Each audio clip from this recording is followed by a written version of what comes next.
It was a true crime story that consumed Los Angeles for months. A mom mysteriously vanishes without a trace. Her dog is found wandering the 28th floor of a luxury high-rise. What really happened to Heidi Planck? And do we have any answers more than 3 years after her disappearance? Also on this week's episode, Tanya Dickson covers the Knickerbocker Hotel, a building that's not only one of the most haunted places in Los Angeles, but is also home to a number of pivotal moments in Hollywood history.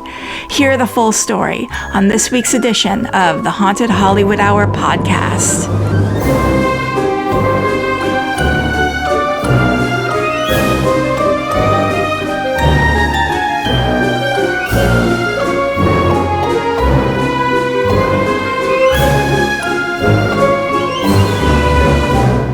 Hello and welcome back, everyone. I'm Carly Heath, and I'm here with Tanya Dickson. Hi, Carly. Hi, everyone. And this is Haunted Hollywood Hour. This week on the show, I'm telling you everything we need to know about the Heidi Planck disappearance, which still remains unresolved after 3 years. Are you familiar with the Heidi Planck disappearance? This is new for me. Oh, wow. I don't know about... Oh, wow. You are in for a trip and a half. Wow. This is a woman who disappeared, and her dog was found on the 28th floor of a luxury high-rise in downtown LA. She had no connection to the building, and it's a journey of figuring out how did the dog get there and Cold what happened case? to her. Yeah. Wow. And what are you telling us about, Tanya? I am going to be sharing about some tragic stories that all center around the Knickerbocker, and that is a 99-year-old hotel in Hollywood that's been the site of many memorable moments and deaths. Have you heard of that? Have you been there? Yeah, I have not been there, but I've heard about it. Yeah.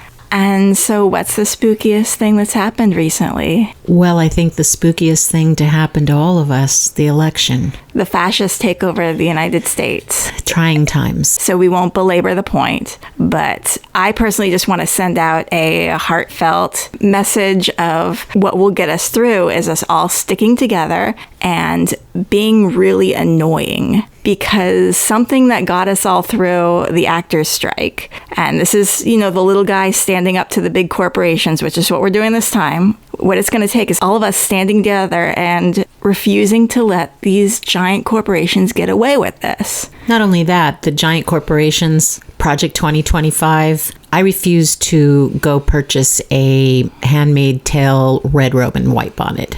We have it in us to do this. It's sad that we have to. It's really disappointing. I mean, as someone who came from an abusive household, I hate seeing, once again, the bully being coddled and catered to, and people choosing him over the woman who stands up to him. The woman is vilified, and the terrible narcissistic man, the abuser, is being chosen. And we have to keep our hope. That's one thing that I was just sharing with Carly. A good friend of ours worked on a short film this weekend that I was really grateful to be a part of. And the message was, don't give up, have hope. And another thing, just be kind, stay in grace and be kind. That is a powerful energy. That is a powerful energy. And that's what the message is that we need to hang on to. I really believe in the power of being very loud and annoying. And so I just encourage everyone, especially everyone who's gay,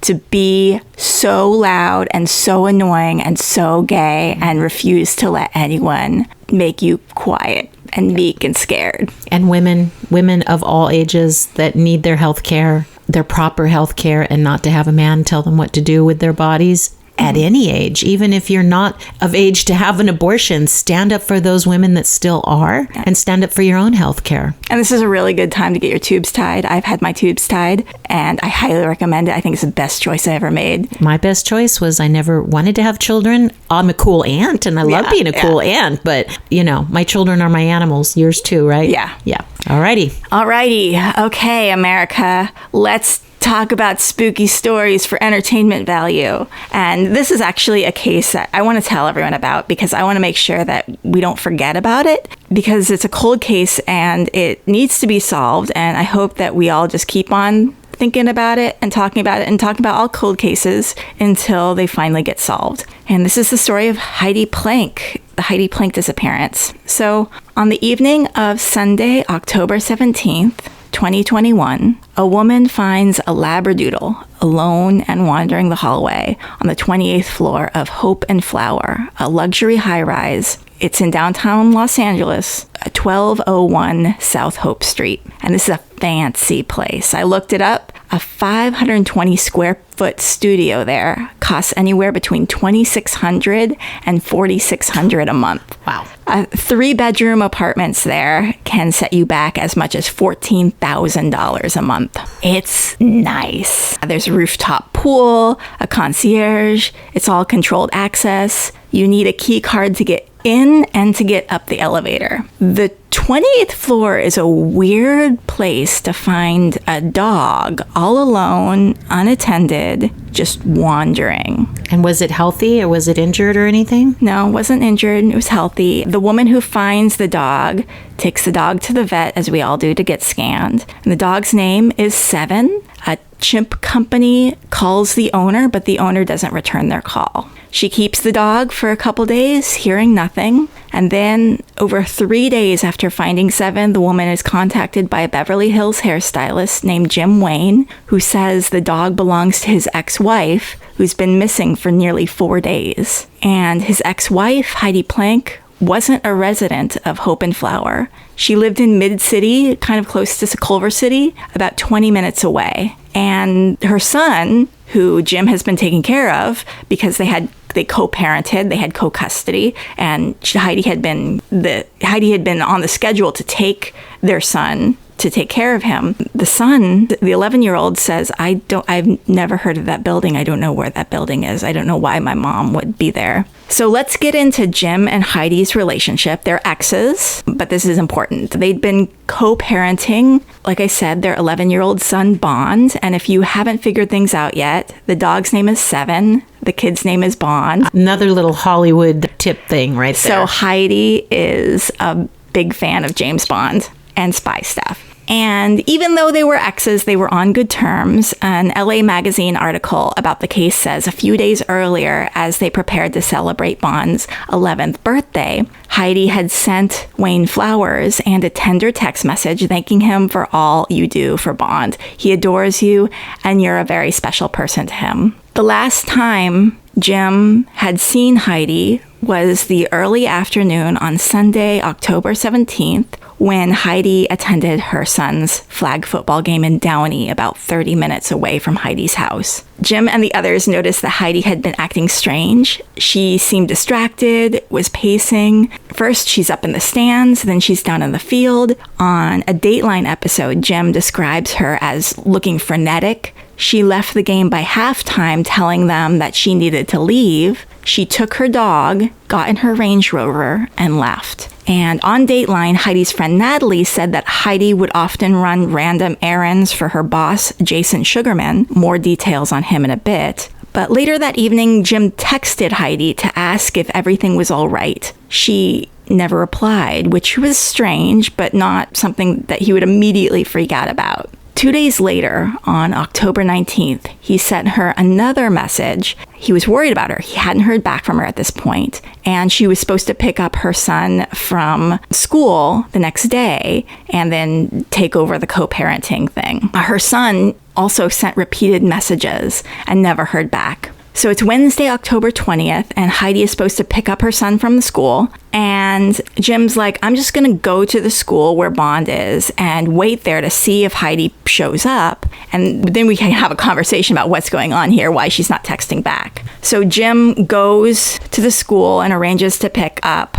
But as he waits, him and Bond are there, and Heidi never shows up. So he knows there's no way Heidi would not pick up her kid from school. So something is very wrong. And as all we know is that Heidi, her dog, and her Range Rover are all missing at this point. Jim files a missing person report with the LAPD, and he's hopeful that there's so much data that they can use to trace her. She's got GPS on her Range Rover.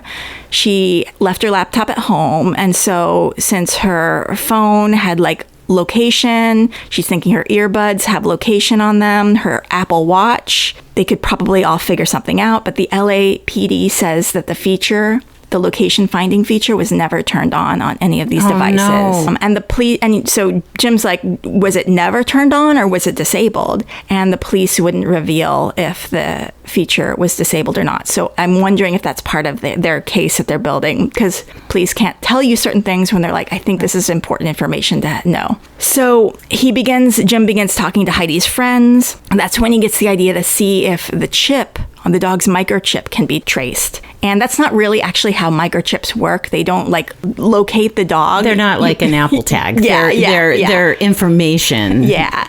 So basically you call the chip company and then you put your name and your number on. And so then if anyone scans the dog, they can call the chip company and the chip company goes, okay, that dog belongs to the XYZ person. So he goes to just put his name and number on the dog. And that's when they say the dog has been found. And that's when they connect him to this Hope and Flower lady. And so they're thinking the building required keycard access. There's got to be surveillance footage all over the place. And so immediately, like, there's nothing that's really turning up as far as how Heidi got there or why she got there. Why would she go from her son's Downey game, suddenly leave at halftime, go off the freeway? You would normally stay on the freeway to go to Culver City, but she had to get off the freeway to go downtown to this Hope and Flower. So she's like going there for some reason. So Jim contacts Heidi's boyfriend, who was living in San Francisco at the time and working for a Zuckerberg charity.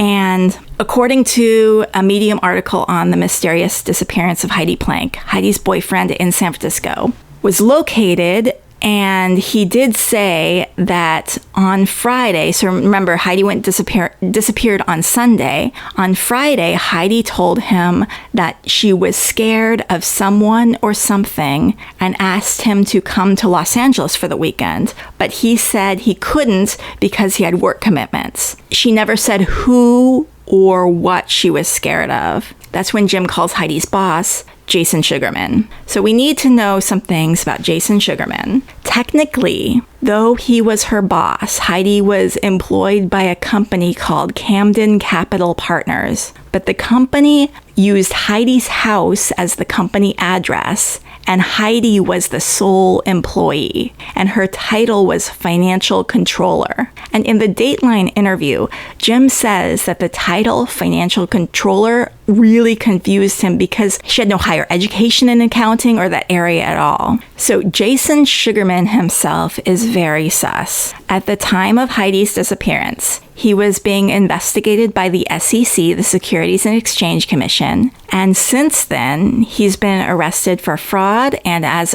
of early 2023, this is 2 years after Heidi's disappearance, there was a ruling, and Sugarman agreed to pay $10.2 million penalty, even though he didn't actually agree with the SEC's findings. So what was Sugarman involved in? Pretty much the shittiest thing you could possibly imagine. He was part of a fraud scheme to steal money that was meant to be invested in Native American tribal bonds, and he and several others engaged in a plan to defraud various pension funds out of $43 million. Wow. This guy, please tell me he's been caught. Well, the SEC ruled against him, and he had to pay $10.2 million. But this is the thing with these financial crimes guys. You robbed people out of $43 million and you have to only pay back $10.2 million?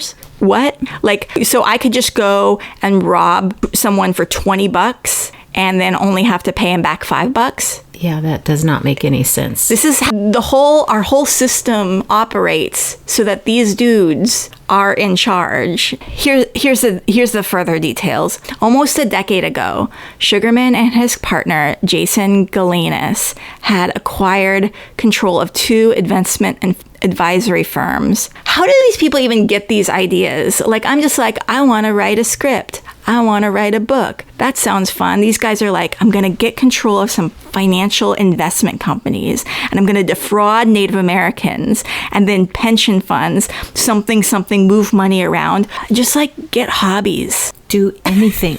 How about volunteer? Just get a dog. No, they would be cruel to the animals. I know. We don't want them having pets. These people. Okay, so they get control of these 2 investment advisory firms. So they could use client funds to purchase these $43 million dollars worth of tribal bonds. And then even though the proceeds were supposed to be invested in annuities that would benefit the tribal corporation and repay bondholders, the SEC says Sugarman and Galanis used the money to acquire foreign insurance companies. This is so convoluted. And also, God, it just sounds so boring, honestly. That's what it sounds. It sounds so boring for what? Money. Lots and lots of money. So in addition to paying the $10.2 million, Sugarman is now barred from the securities industry until at least 2026, which that doesn't really sound like a penalty. I know if I were to steal $1,000 from a store, I would go to jail probably. I honestly don't know how the law works, but probably, right? Absolutely. But these guys steal millions and he just is not allowed to sell stocks. Yeah. Bad boy. Slap on the hand. That's all it is. Okay. Other further details about Sugarman. In 2020, Sugarman's partner, this Jason Galanis guy, who was also a business partner of Hunter Biden, was sentenced in federal court to 189 months, which equals 15.75 years in prison for his participation in a lot of different fraud schemes. So at least the partner went to jail. Sugarman, no, he just can't trade stocks. But any connection to Hunter? I know, right? Well, crazy. So other details about Sugarman. He's married to the daughter of Peter Guber, the CEO of Mandalay Entertainment and the owner of the LA Dodgers and 4 other sports teams in LA. And another Hollywood connection. I know. So this guy's powerful, and I wouldn't be surprised if he could easily make people disappear. So Jim, Heidi's ex, gives Sugarman a call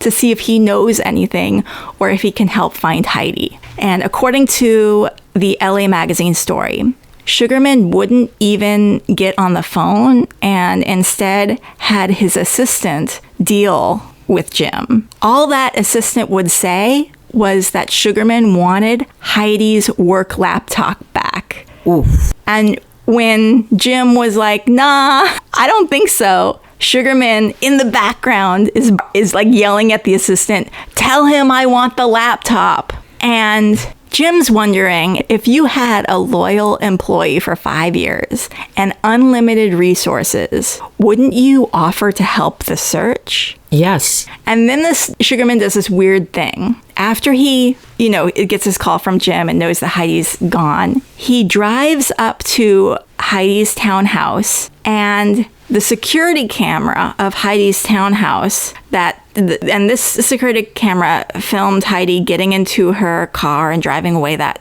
Sunday morning. That security camera captures Sugarman bringing her a box of pastries on the stoop of her house. He knocks on the door. He has a box of pastries, and then obviously when she doesn't answer because she's not there, he leaves the box of pastries. It's like he's trying to establish. Yeah, right? So a lot of different journalists and reporters and stuff have tried to call and email Sugarman and his attorneys to try and get a comment on this. No comment. Right? And the same day that Sugarman was making this little pastry run, Wayne gets a follow-up call from Sugarman's assistant asking for the laptop and claiming that Sugarman believed there was sensitive information on it. By then, Wayne had already turned the computer over to the FBI, good for him. But he was mad because Sugarman's insinuating that Heidi would steal something from him. And in this LA Magazine story, he says, this is the most disparaging thing you can say to another person, especially when you're under investigation for stealing millions of dollars. She's my ex-wife. I could say a lot of things. If there's one thing I would stand by, though, she wouldn't steal. For them to say that is a bunch of hogwash. Also, the police then would enter her house, and they'd actually enter her house at gunpoint. We never hear why they entered at gunpoint because there was no one in the house. But they would look around and become kind of confused now that they know what they know about Heidi. She had a $145,000 salary. Nice. But this townhome, it's a $1.7 million townhome. Even with that nice salary, how can you afford that? Also, the $90,000 Range Rover, Jim said that she would go on vacations all the time. And she also had expensive modern art all over her walls. And Jim said Sugarman would sometimes float her money when they closed a deal. And he also said that Heidi would always have huge piles of cash around. And Jim says there's no concern at all from my ex-wife's employer. It's a multi-million-dollar company. They didn't even hire a private investigator or put up a reward. The only thing they wanted was the laptop. Jim, now, had he been questioned by the police, LAPD, at this point? I'm assuming. I don't know. I mean, none of that is out there in the things that I could find. I would just assume so, especially since he's under investigation from the laptop went to the FBI. So, thank goodness. So, but here's the thing. Why did Jason Sugarman make Heidi, who has no accounting background, his financial controller? And how did she have so much cash? It's all sus. I mean, was it because she's like a naive, like easy to control person who she started out as his assistant, and it's like, I can put the blame on her when things start to go downhill. Jim said that he was very concerned about Heidi and all of this because Heidi had told him that her signatures are on a lot of financial documents. And while the SEC was investigating Sugarman, this made her very, very worried. Like she was the sole person of this Camden Capital thing, and she was signing things. Did the ex-husband know Sugarman before? Had he met him? Had he had interactions with him before this happened? I don't know. I should have looked into that a little bit more. But I assume since he could call him up, that maybe they had some sort of previous interaction. So let's look into some other things that we know about Heidi. She was born in Buffalo, New York in 1983. And eventually would make the cross-country move to LA. In 2008, Heidi was working in real estate, and that's when she married the LA successful hairstylist Jim Wayne. And this guy, Jim Wayne, he's rich. He does high-end hairstyling. I didn't know you could get rich as a hairstylist. Oh, absolutely. I did not know this. Oh my God. Yeah, he's super rich. So does he have celebrity clientele and all of that? Yeah. So Heidi had been prescribed Adderall and had likely developed an addiction in the process. According to Heidi's friend on the Dateline podcast, Heidi was a really hard worker. She was kind of relaxed when it came to parenting, but devoted to her son. In 2011, when she had Bond, she got postpartum depression, and this would manifest in strange behavior like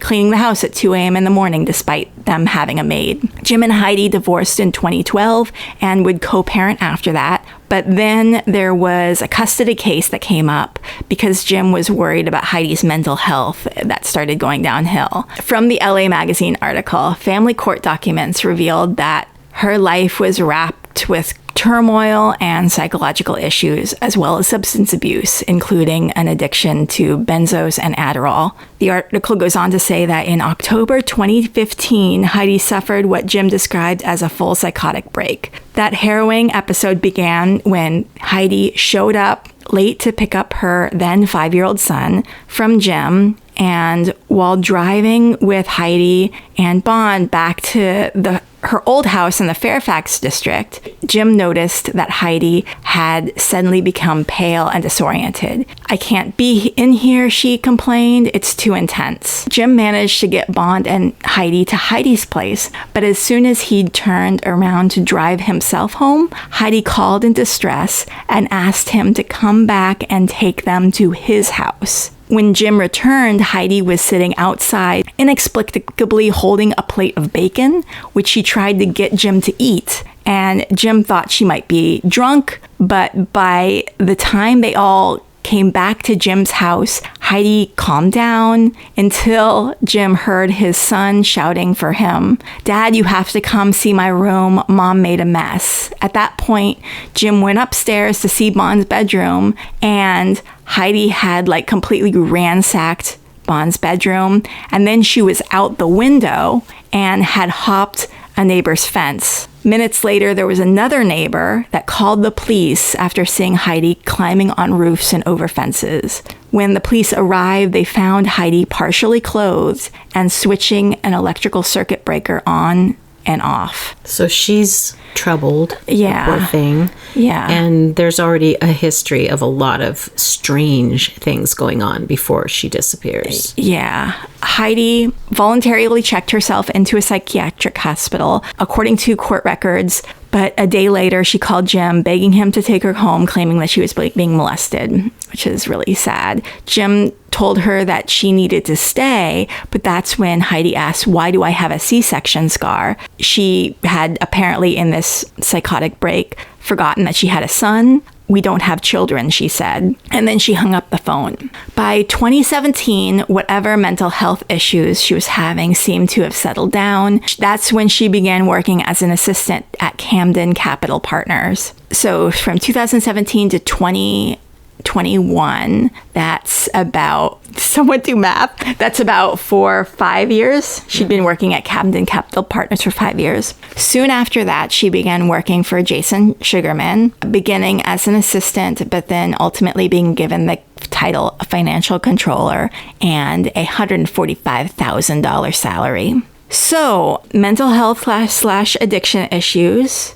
Did that lead to her disappearance, or was she off to protect Sugarman and his financial shenanigans? So on November 2021, this is a few weeks after her disappearance, the LAPD released a statement saying that it appears Heidi died at an apartment building in downtown LA in an incident, and this is based on forensic evidence found at that building, the Hope and Flower building. Because of this, police begin searching the Chiquita Canyon landfill in Castaic. That's where the garbage from the Hope and Flower building gets taken. At this point, Heidi has been declared dead, despite no body being found. A judge ruled that she died on October 17th, the day that she went missing. According to the FindHeidiPlanck.com website, it's known that at least 4 or 5 people know exactly what happened to Heidi, yet refuse to come forward. On October of 2023, so exactly 2 years after her disappearance, Heidi's friends put up missing mom billboards around LA seeking information.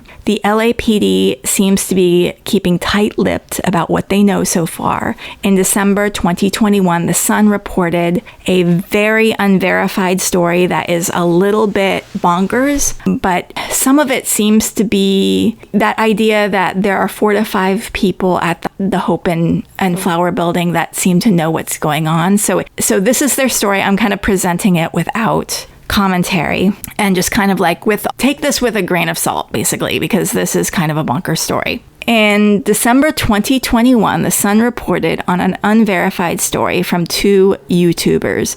Boots and Mo is the YouTube channel, and Boots/Dawn, Boots, also known as Dawn, was the one who was attending a vigil at Hope and Flower for Heidi. This is after Heidi was missing, so this is back in 2021. While there, a woman approached Dawn, asking her if she could use her AAA card for a flat tire she had on her Maserati. The woman then went on to talk about how she was at a party on the 40th floor, and Heidi was there to see someone that she'd been dating who lives in the building, and she gets Adderall from this person. This Maserati driving woman said that she saw Heidi die from an overdose after taking Adderall laced with fentanyl. She even said that she came face to face with Heidi's remains in the trash chute after it got stuck on the 28th floor. I have a lot of questions about this Maserati woman. One, why you have a Maserati, but you don't have a AAA card? That's sus. And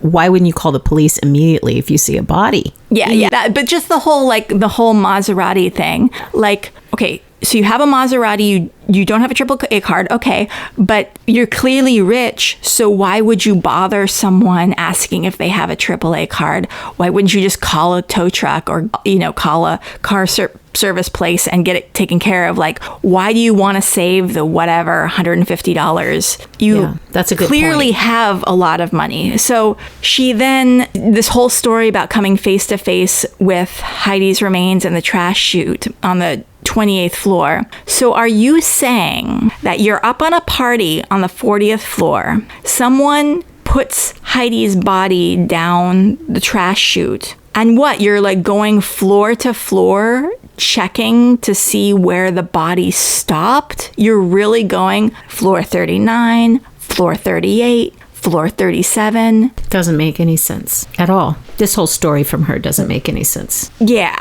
She shares other details. Why, and also then, of course, the obvious. Why didn't you call the police? Why didn't anyone at the party call the police? She shared other details about the party. Here's the long version. Like I said, the party was on the 40th floor. There were strippers, drugs, gambling with cryptocurrency, and a DJ. So it was a Diddy party. How do you gamble with cryptocurrency? Anyway. And why would you do that in a group setting? I don't know.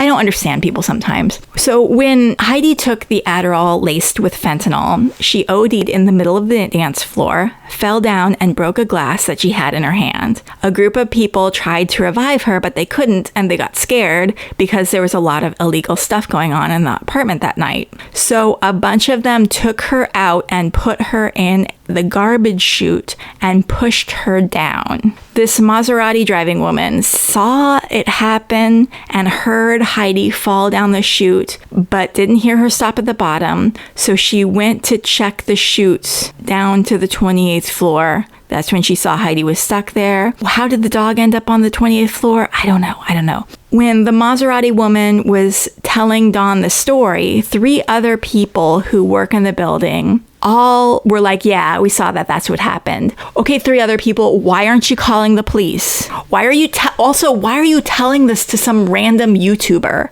Okay, she shared videos and a pic which showed the party and the aftermath, but not actually, Heidi's not in the video or any of the pictures. The Sun reported that the timestamp on the video is Sunday at 11:41 a.m., which is pretty early in the morning for a party with a bunch of drugs and strippers. Unless it just had been going on for days, because that does happen, I guess. Not anything I would know, but, it could have started the night before, the day before that. Yeah, maybe Heidi was there on Saturday night, went to her son's ball game, came back to the party. But it's matching the day of the week that Heidi was last seen, but not the time, which would have been around 10 p.m. rather than in the morning. So the reason they say the last time Heidi was seen was 10 p.m. on Sunday was because a surveillance video camera near the building saw her walking her dog outside the Hope and Flower building at 10 p.m. So we do know that she was alive at this point. Dawn said that an off-duty concierge who used to date the Maserati woman approached them while they were talking and asked them what they were talking about. The Maserati woman and the concierge started bickering amongst themselves, and the argument moved outside of the common room to the hall area. Dawn said it escalated to the point where the building manager and a security guard came over, and all 3 of them were telling her that she should not be talking about it. And then the Maserati woman was getting mad and starting to get physical. And according to Dawn, she was punching the concierge in the chest and the arm. And Dawn, this is Dawn's quote, Dawn says, "My friend was like, we need to go." And that's when the Maserati woman kind of socked her in the stomach. And eventually Dawn and her friend, like, why is this woman getting insane and like hitting people? Something is so weird about this whole, and that's why I take this whole story with a grain of salt. Eventually Dawn and her friend made her way to the elevator, but the Maserati woman got in with them and was telling them, you guys can't leave. I'm doing this for you guys. How can you guys leave me right now? So is she trying to get like YouTube famous or something? I don't know. As Dawn then makes her way out of the building, the Maserati woman sucker punched Dawn in the back of the head very, very, very hard, leaving her seeing stars. And that's when Dawn had to go to get a CT scan the next day and found out that she got a concussion. And also that's when she spoke to the police and told them everything. She's not sure if she's we don't know if she ever pressed charges with the Maserati woman over the attack. But the Sun reported this whole crazy story, and the LAPD spokesperson told the Sun that there was no further update other than to say that the search at the landfill is still ongoing. And the police can't tell you things when there's an ongoing investigation. And a perfect example of this is like the Brian Kohberger case, when the police knew it was Brian Kohberger and they were following him and tracking him down with the Idaho 4 case. But they were telling everyone they didn't know what was going on. They didn't know what was going on. And then we all got pleasantly surprised when he got arrested. So I think there's a lot of cases like that. Yeah. We hear a lot of stories about that. Not just police department here, but all over. Yeah. So don't just think that the police aren't doing anything when they say that they don't have any more information. They are probably doing stuff in the background on the down low. Hopefully they're like putting in little spies in that friend group and are like, hey, let me babysit your cat while you're out of town. Let's become best friends. And then that's when they get the story. I don't know. So on the Find Heidi Planck website, they say, we will get so loud that even in silence, her name is all they will hear. And there were some other things that are important. YouTubers have gone to the building to see if it's as secure as it was alleged to be. And they said that they all got in pretty easily and even got up to the different floors without needing a key card. So that's huge. That's important. Heidi's family has put up a website at findheidiplanck.com where they are pushing for leads, tips, and will post updates. Anyone with information is asked to contact the Los Angeles Police Department at 213-486-6840 or the Los Angeles Regional Crime Stoppers anonymous tip line at 1-800-222-TIPS. And that is everything that we know about the Heidi Planck disappearance. That is frightening. It's really frightening. And it wasn't that long ago. 3 years, and it's really sad that they haven't found her body. And I hope that she's not in, basically a landfill in Castaic. Yeah, that's hideous to think of. I hope that they find answers for her son, at least, Yeah, that good investigative work there, Carly. You found a lot of information on this case. Well, there's a lot of information online. I tried to make this a whole comprehensive case. So now we'll pivot and we'll talk about your wonderful story. Okay, my story today is about a very haunted building in Hollywood, the Knickerbocker Hotel. And it's the site of many dramatic deaths, but a lot more than that. I guess we have two buildings that are creepy in ours, because mine was a creepy building. Yeah, exactly. So let's talk about the setting. It's October 1935. Hitler has become the absolute dictator of Germany after abolishing the office of the president the previous year. Oh, God, this is history repeating itself. God, let's hope it doesn't go here. The Nazis have begun a campaign against homosexuality. Oh, God. And the Nuremberg laws have rung in a new wave of anti-Semitic legislation and segregation of Jews to preserve the purity of German blood. I mean, horrific, as we know.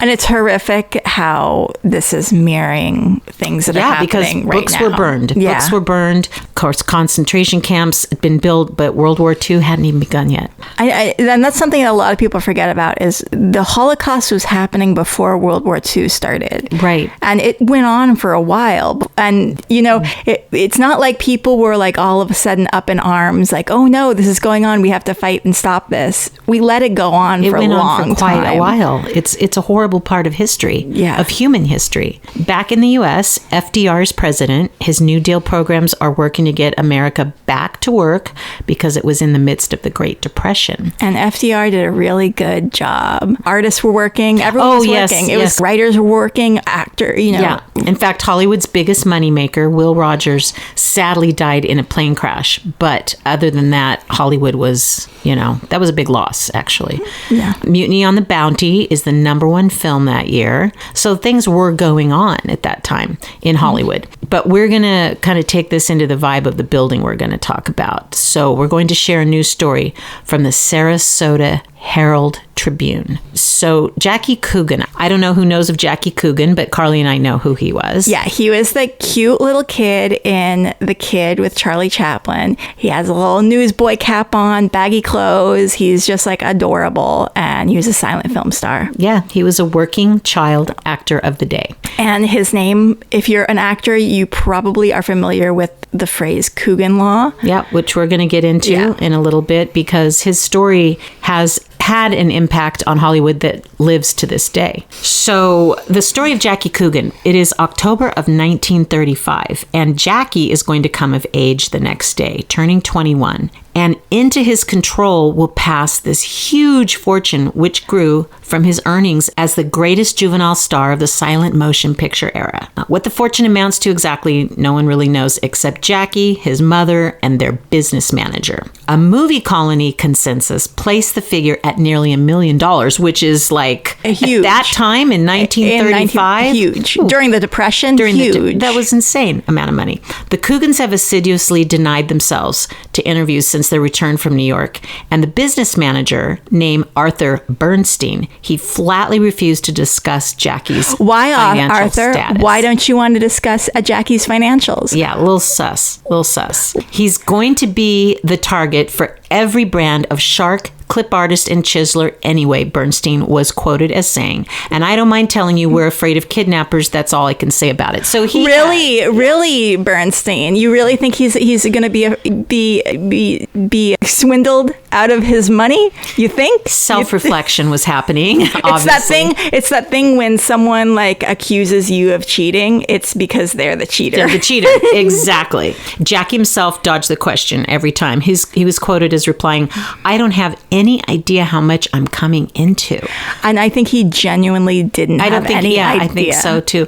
My mother and Mr. Bernstein handled everything. So he was left completely in the dark on his income. So as it was going to be his birthday. They were pimping him out in the 1920s, getting all sorts of money from him, and he had no idea This how is much. Not a modern problem. This has been going on for children and the abuse of their work, whatever their work is, not just acting. It's a age old. And especially for like YouTube kids and Instagram kids. Absolutely. Parents who profit off of them. Oh, yeah. Yeah. So it was going to be his 21st birthday, and he was going to be celebrated by a small party at a Los Angeles hotel. That Los Angeles hotel where Jackie's party was held was the Knickerbocker in Hollywood, which, by the way, it's still there today. Yeah. So Jackie learned that his earnings had been squandered by his mother and his, quote, financial advisor, Arthur, the guy that quoted about the sharks and the chiselers. And Arthur would marry Jackie's mother a few months after Jackie's 21st birthday party. This guy,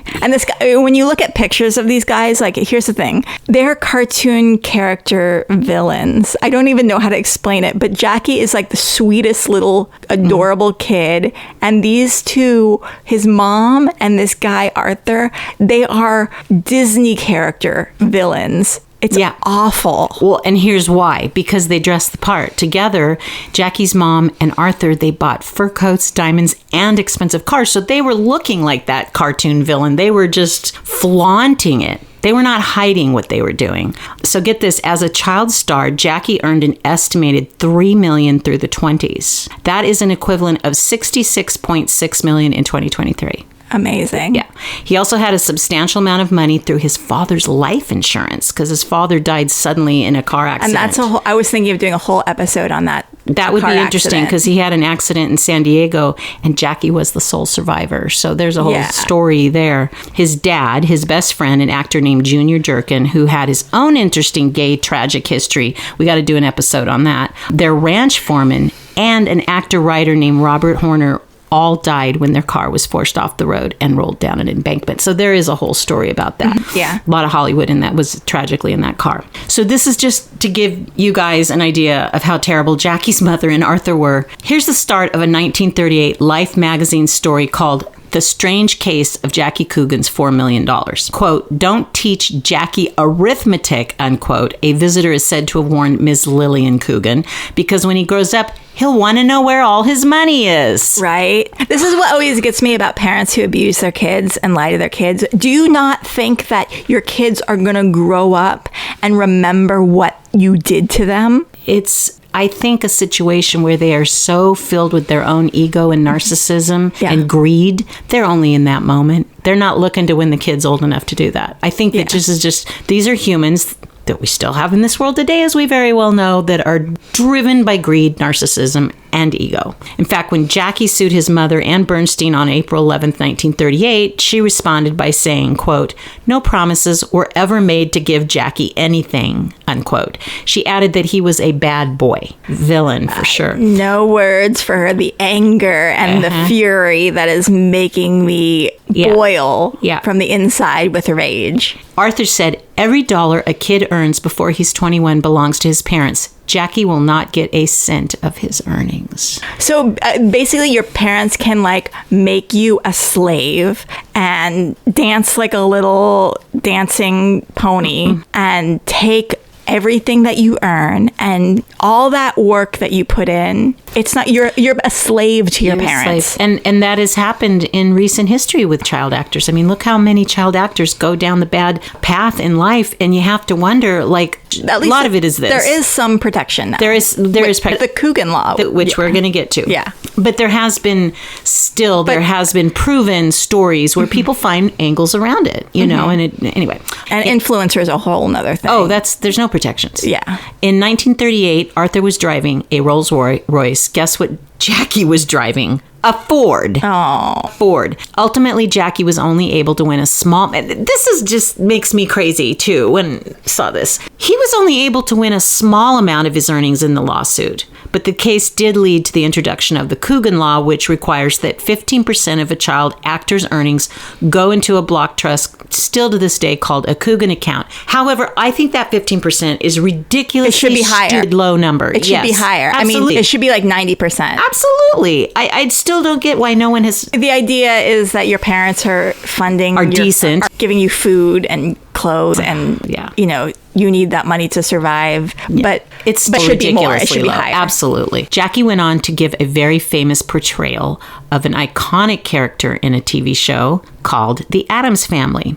He achieved fame by portraying Uncle Fester, which was a huge character, and his legacy remains alive as his name is forever connected with protecting child actors' earnings with the Coogan Law. So sad for him. Yeah. Sad for him because, you know. He's also a great example of an actor with a huge career gap. Huge career gap. Yeah. Basically, he child star and then a star in his old age as Uncle Fester. So literally the beginning of a journey to protect child actors. It really happened at the Knickerbocker Hotel in Hollywood, where Jackie celebrated his 21st birthday. I mean, the Knickerbocker was sort of where that was because it's an example of a tragedy that got turned into something that helped other people, even though he kind of got shafted. He did. Right now at the Knickerbocker, it offers low-cost apartments to those who are 62 years old or disabled. So that's why we still see it, still there. The hotel side of the heyday, of course, that glow is gone. There are plenty of other stories that have to do with the Knickerbocker.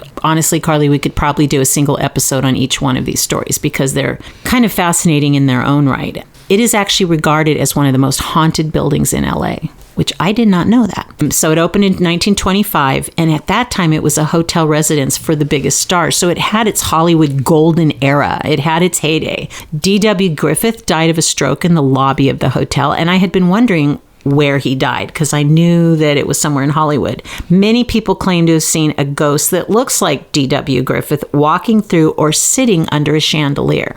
And then we know the actress Frances Farmer. She was, what was the name of that movie that Frances Farmer, that Jessica Lange portrayed her, right? Got to look that up. Jessica Lange. It was amazing because it was a true story of Frances Farmer. She battled depression and alcoholism. She was arrested at the Knickerbocker before being institutionalized at Kimball Sanatorium for 9 months. This is another one that needs to be its own story. Yeah, I was thinking it's something else. She went on to be institutionalized at Western State Hospital for 5 years, and the subject of rumors, no definite proof that she was lobotomized at that time. In her autobiography, she wrote that she was raped by orderlies, gnawed on by rats, and poisoned by tainted food, chained in padded cells, strapped into straitjackets, and half drowned in ice baths. So, yeah, We could do a whole episode on sanatoriums and women being institutionalized in because there's in the 1920s, there's the Changeling case. Angelina Jolie did the movie about it. Yep.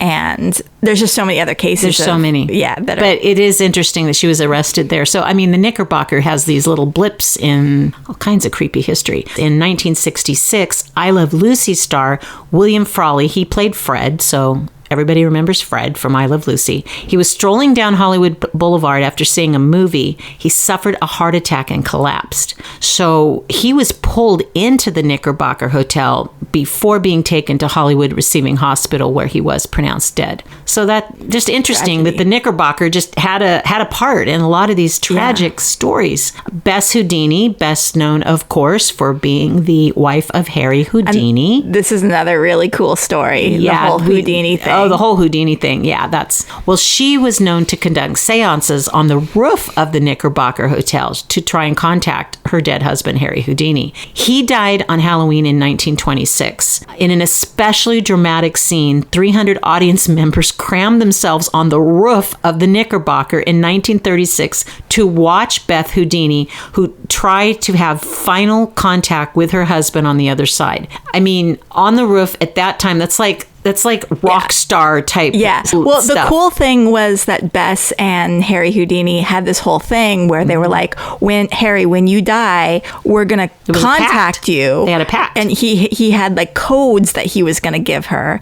And it's like, we're going to be able to give proof that there is another side, but she was never able to get never anything. Proved it. Never. 10 years. Yeah. But he did give her that code, and that code would open a pair of locked silver handcuffs. Never happened, though. Yeah, never happened. Never happened. So you can listen to the Halloween 1936 Houdini seance online in multiple places, which I just didn't Google know. it. It's a Googleable thing, you can and just it's Google, kind of kooky. Yeah, Bess Houdini seance, and you can hear it. I wonder if there's much, think of the year, there's nobody left to talk about that. I would love to have talked to somebody who was there. 1936, so it's going to be someone who is in their 90s? Yep. One of the not too long and very interesting stories connected to the Knickerbocker is about Academy Award nominated costume designer Irene Linz. She died by suicide at the Knickerbocker on November 15th, 1962, 3 weeks before her 61st birthday. She took a room, and it was room 1129. She checked in under an assumed name and jumped to her death from her bathroom window. God, a lot. And her story is so sad because she kind of was living the dream. Like, she did all the things. She was famous. She was a revered costume designer. She had her own line of clothes that people could buy and she worked as a bit actress. She was in Max Sennett's silent films before she opened a fashion boutique. She was actually opened a boutique on the USC campus, and she dressed co-eds. That's a crazy little interesting tidbit. Yeah. Her husband of 11 months was a silent film director, F. Richard Jones. He died of tuberculosis before they even had a year of marriage, and he was only 37. And at that time is kind of when she discovered European couture in Europe. She opened a boutique at 9000 Sunset, which is now like a huge famous office building on Sunset, loaded with lots of industry agencies and all of that. And she actually built quite a name for herself. She was dressing the wealthy wives of studio executives, including Louis B. Mayer's daughters and wife, and a celebrity clientele, including Marilyn Monroe, Ava Gardner, and Carole Lombard. That's amazing. Yeah, she was huge. She was really big. Okay, so remember there was, before Macy's, it was a store called Bullock's. They came calling with an offer to open her own custom design shop at the store where Gary Cooper, who was a reported lover of hers, visited. And her first big film break came when her loyal customer, Dolores Del Rio, insisted that she design her costumes for the 1933 film Flying Down to Rio. Like, her career was absolutely incredible. Louis B. Mayer offered her the job as head of MGM's costume department. That's huge. Yeah. She clashed with him a lot. She had conflicts with him because she wanted quality and design, and his top priority was economy in design. Wow. Yeah, which is still something today. that's still going on. Wasn't there a strike about that? Oh, well, art or money and economy. She's Some things don't change. Yeah. She also had a marriage to screenwriter Elliot Gibson. It was said to be an unhappy marriage. And by the end of the 40s, she wanted out of MGM, which is interesting because she was at a pivotal top place in her career at that time. But it sounds like because she was clashing so much. She was clashing with him so much. With Louis B. Mayer. I mean, I imagine it's very stifling to have artistic vision. And also, like, she went to Europe and studied couture, and now she's, like, basically being told to make it sheen level, like, make it look good, but make it cheap, you know? Right. But she ended up doing okay. She secured funding from 20 stores to relaunch her line at a mass market level. It was marketing genius. Upscale stores could offer clients her Irene garments that the stars loved, people were saying. So she really, God, she sounds like an innovative woman. She was an entrepreneur, and she was driven. Artist, She was driven. But on November 15th, 1962, only days after her latest show received rave reviews, she checked into the Knickerbocker in Hollywood, and after a night of heavy drinking, she had downed 2 pints of vodka. She leapt out an 11th floor window. She landed on an awning, and her body wasn't found until later that night. That's unbelievable, too. Like, she did leave a suicide note. All it said was, "I'm sorry. This is the best way. Get someone very good to design and be happy. I love you all, Irene." Tells nothing of her pain. But she did leave private suicide notes for her friends and family, her ailing husband, and get this, for the hotel residents, apologizing for any inconvenience her death might cause. Yeah. God, that is just heartbreaking.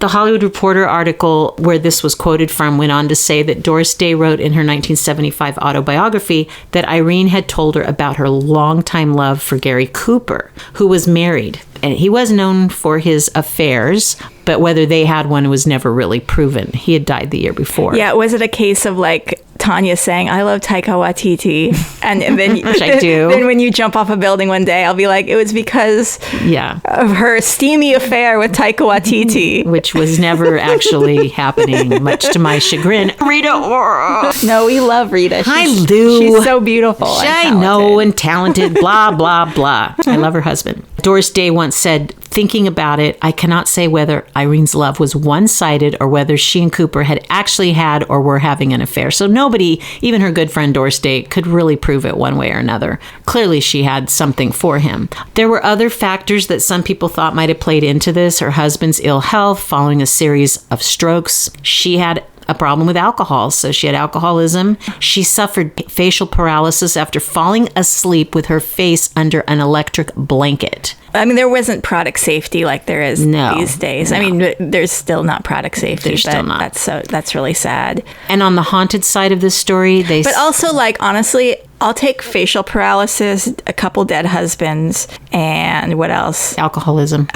Maybe not alcoholism, but to have, like, an amazing costume design career. Would you? I think I would. I don't know. That's a lot of give. Yeah, I'm okay with the dead husbands and the facial paralysis. At least that. Ooh, I don't know. On the haunted side of this story, it is said that her ghost still wanders around the 11th floor at the Knickerbocker. We should go and do some tarot cards, pull some tarot cards and see what happens. Yeah. And per her wishes, she is interred next to her first husband, F. Richard Jones, at Forest Lawn in Glendale. So there's a few ghostly things that have been spotted, but mostly this hotel just has a piece in tragic Hollywood history. It's like a magnet for interesting stuff. I mean, it's a very square building with very small windows. Creepy windows, I think. It's just kind of, I did check out the website, and it looks like the apartments are really nice inside. Are they? To me, it looks dreary. But on the outside, it looks very dreary. Even like the way the sign looks, like the old sign that says Knickerbocker. Yeah. It just looks very, I don't know how to describe it. It has an old-timey feel to it. But it's that brutalist, very square design with the small windows, which I just don't understand why small windows in Hollywood. Thing, wherever or anywhere, any architecture. It's not like it's cold here. Right. It's really creepy. I don't know, but it's such a normal part of viewing the scene, the skyline of the Hollywood area, that it's sort of like, I see it all the time driving around. You see the Knickerbocker sign, but to know what goes on or what has gone on in there. I wonder if the residents have been living with and seeing ghosts. It's an interesting question. I wonder if we can just kind of go in and walk up the elevator if someone's going to stop us. We should try that. We could try that. Like walk in. Yeah. And see how far we get and bring some tarot cards. It's big too. Yeah. It's a tall building. I wonder. 11th floor. 11th floor, yeah. That's a tall building. But yeah, it's kind of like the Taft building that's nearby there. I had a couple creepy experiences in the Taft building, and I remember, But when I say creepy, not so much spooky haunted, but I rode that old crickety elevator with Joey Buttafuoco back in the day for an acting class on the th floor. I don't even know where I was, and he broke his cigar out in the elevator. Weird. And when I said something, he was, let's just say he wasn't sweet. Oh, no. Yeah, that's a weird Hollywood. I don't remember what dress I was wearing. Yeah, Wow. I don't remember what dress I was wearing. Anyway, that we'll have to do something on Taft, because I know something has to be haunted in that place. Yeah. That's a creepy old Hollywood building. But another one with the sign that's old timey, and we're used to driving around there, so seeing some of these, they don't pop because you're used to seeing them. Yeah. It's like seeing a McDonald's arch, you know? Yeah. Cool. So despite the dystopia that we're living in, and that we know that we're going to be entering an era that is a bummer, sociopolitically, Surreal. I feel like it's kind of like surreal. The end of America, which is the end of democracy. We're not going to let that happen. I think there's enough of us. The beginning of an uprising. Yeah, that will last for the ages. That will be written in about history books. The uprising that we are going to launch. It's going to be amazing. Amazing good. Amazing in that, like, you know, lots of uprisings are historical moments that are important. Yeah. And I'm exhausted already. yeah. But what are you looking forward to? I am really looking forward to December 3rd, because I just got cast in SAG's radio play. Yay! So I'm going to be like an old-timey announcer. I'm really looking forward to that. That is so fun. That's exciting. What about you? What are you looking forward to? Oh gosh, everything has been focused on getting these podcast episodes out. So I'm always excited to hear them edited. And I know we have a Reese Darby show coming up that we get to go watch in December, like the first weekend in December, I think. Yeah. So that's going to be fun. A magazine that I've been working on for a while is going to be out soon. So that'll be fun. That's got so many good things. Yeah. Wait, I forgot to ask you if anything spooky happened to you this week, but that answer would be obviously election. Well, yeah, the whole election thing was the biggest, spookiest, creepiest, terriblest thing. But, you know, it did confirm that my bunny had been so active about pulling those tarot cards, and they were all doom and gloom cards. And I'm like, oh, now I know why the doom and gloom cards were pulled, because this is as doomy and gloomy as you could possibly get. So, and if you can't believe a bunny that pulls tarot cards with her little teeth, selectively, I might add, and very aggressively, then I don't know what to believe. Yeah. Coco knows all. Yeah, so we'll have to ask Coco about how our uprising is going to do. But we're going to do the best we can with our uprising. We are. I already got some ideas for posters and stickers and all sorts of things. Good. Well, we are going to fight. Yeah. So there's that. And you all can follow us on Instagram at Haunted Hollywood Hour Podcast, all one word, and tune in every Thursday wherever you get your podcasts, because we'll have episodes. We'll have 2 creepy stories of Hollywood history. And guests. We've got some really cool guests coming in. Yeah, we have cool guests coming in, so stay tuned to all that. Until next time, bye! Bye.